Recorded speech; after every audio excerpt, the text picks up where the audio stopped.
തിരുവനന്തപുരം ജില്ലയിൽ കഴിഞ്ഞ 6 ദിവസമായി പെയ്യുന്ന ശക്തമായ മഴയിലും കാറ്റിലും 144 വീടുകൾക്ക് നാശനഷ്ടം സംഭവിച്ചു. 138 വീടുകൾ ഭാഗികമായും 6 വീടുകൾ പൂർണ്ണമായും തകർന്നു. നെടുമങ്ങാട് താലൂക്കിൽ 31 വീടുകൾ ഭാഗികമായും 1 വീട് പൂർണ്ണമായും തകർന്നിട്ടുണ്ട്. ചിറയൻകീഴ് താലൂക്കിൽ 9 വീടുകൾ ഭാഗികമായി തകർന്നു. കാട്ടാക്കടയിൽ 8 വീടുകളും വർക്കലയിൽ 38 വീടുകളുമാണ് ഭാഗികമായി തകർന്നത്. വലിയ നാശനഷ്ടം റിപ്പോർട്ട് ചെയ്ത നെയ്യാറ്റിൻകര താലൂക്കിൽ 52 വീടുകൾ ഭാഗികമായും 5 വീടുകൾ പൂർണ്ണമായും തകർന്നു.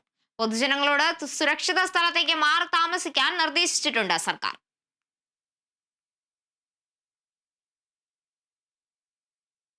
എറണാകുളം ജില്ലയിൽ ശക്തമായ മഴ തുടരുന്നു. മൂവാറ്റുപുഴ തിരുമറുകീടിൽ മരം വീണ് 85-കാരിയായ തൊഴിലുറപ്പ് തൊഴിലാളി മരിച്ചു. തിരുമാറാടി സ്വദേശി അന്നക്കുട്ടിയാണ് മരിച്ചത്. എറണാകുളം ചെറായിൽ ശക്തമായ മഴയിലും കാറ്റിലും